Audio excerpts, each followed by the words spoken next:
31,923 अफराद अब तक जाँ बहक हो चुके हैं। 7,700 फ़लस्तीनी अब तक गिरफ़्तार हो चुके हैं। और मैं आपको सिर्फ गुज़िश्ता एक हफ़्ते का डाटा बता रहा हूँ, क्योंकि वहाँ पे इंसानी इमदाद नहीं पहुँच पा रही। खुराक की बड़ी शदीद किल्लत है, ये मैं तफ़सीलात आपको बताता हूँ। ना सिर्फ खुराक की किल्लत है, दवाइयों की किल्लत है। लोग ज़िंदगी के लिए बहुत ज़्यादा कोशिश कर रहे हैं ज़िंदा रहने के लिए, और लगातार उनके ऊपर अटैक हो रहे हैं, अस्पतालों पे हमले हो रहे हैं।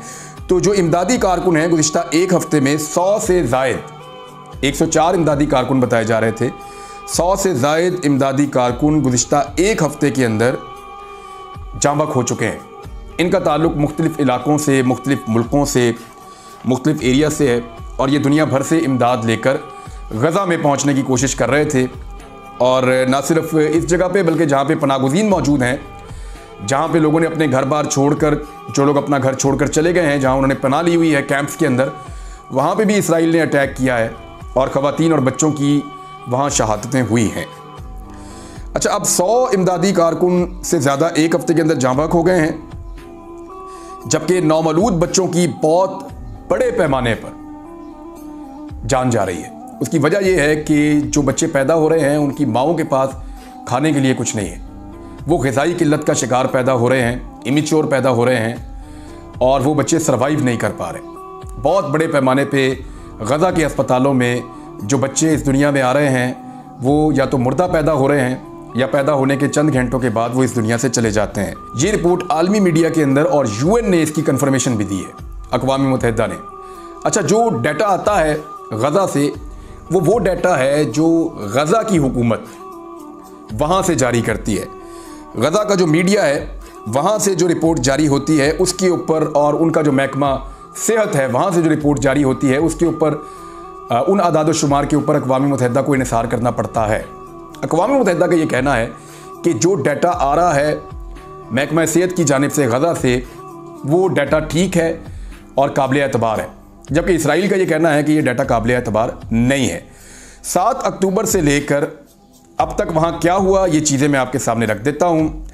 इसराइली हुकाम ने यह दावा किया था कि 7 अक्टूबर को हमास ने उनके ऊपर अटैक किया, और एक गैर मामूली हमला था जिसमें 1400 अफराद जो इसराइली थे वो जान से चले गए, वो हलाक हो गए, और 200 से ज़ायद को यरगमाल बना लिया गया।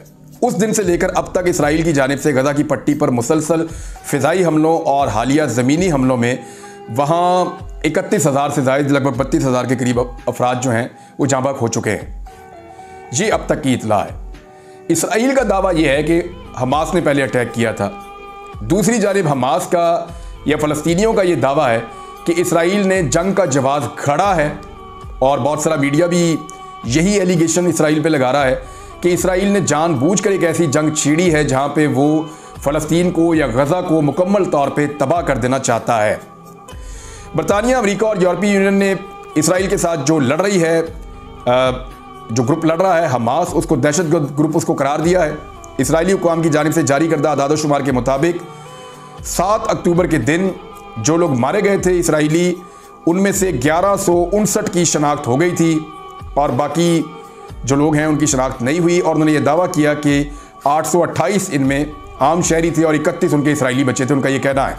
अब दूसरी तरफ ज़रा आप इसराइल की बमबारी के नतीजे में या उनके हमलों के नतीजे में जो फ़लस्तीन का नुकसान है उसको अगर आप देखें तो गुज़िश्ता 24 घंटों में 104 फ़लस्तीनी जो है वो जाँ बहक हुए हैं इसराइली हमलों के नतीजे में। और 7 अक्टूबर से लेकर अब तक, क्योंकि जो लोग भी ज़ख्मी होते हैं उनको फौरी तौर पे, क्योंकि बहुत बड़ी तादाद में 70,000 से ज़्यादा लोग जो हैं वो ज़ख्मी हुए हैं, तो उनको अस्पतालों में पहुंचाया जाता है। तो 410 हमले ऐसे हैं इसराइल के जो उन्होंने अस्पतालों के ऊपर और तिब्बी मराकज़ के ऊपर किए हैं। इसकी दुनिया में तारीख नहीं मिलती। यानी बहुत सारी जंगें हमने देखी हैं माजी में, लेकिन कभी भी फ़ौजें जो हैं वो कोशिश करती हैं कि पनागज़ीनों के इलाके में वहाँ पे अटैक नहीं करती, मीडिया ऑफिस के ऊपर अटैक नहीं करती, और किसी किस्म की बम्बारमेंट नहीं की जाती अस्पतालों के ऊपर, स्कूलों के ऊपर। इन जगहों को इस्तिस्ना दिया जाता है। लेकिन इसराइल ने इस दावे के साथ कि यहाँ पे हमास के जंगजू मौजूद हैं, तो इन जगहों के ऊपर अटैक किया है, जिसमें बहुत बड़ी तादाद में बच्चे और बहुत बड़ी तादाद में डॉक्टर्स, पैरामेडिकल स्टाफ ये जाँ बहक हो गए हैं। हर 10 मिनट में गज़ा में एक बच्चा शहीद हुआ है।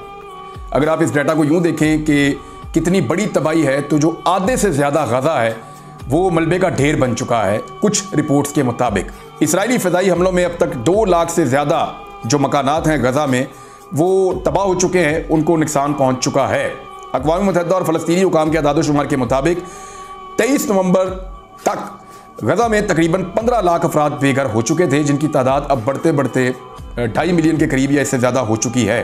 फ़लस्तीनी हुकाम ने जो बयान जारी किया उसमें उन्होंने बताया कि उनके ज़्यादातर तिब्बी मराकज़ या जहाँ पे वो सेहत की सहूलियात फराहम करते हैं वो बंद हो चुके हैं या फंक्शनल नहीं रहे, या वहाँ पे बिजली मौजूद नहीं है, ईंधन मौजूद नहीं है, दवाइयाँ मौजूद नहीं है, पैरामेडिकल स्टाफ और डॉक्टर मौजूद नहीं है, या इमारत जो है उसको तबाह कर दिया गया है।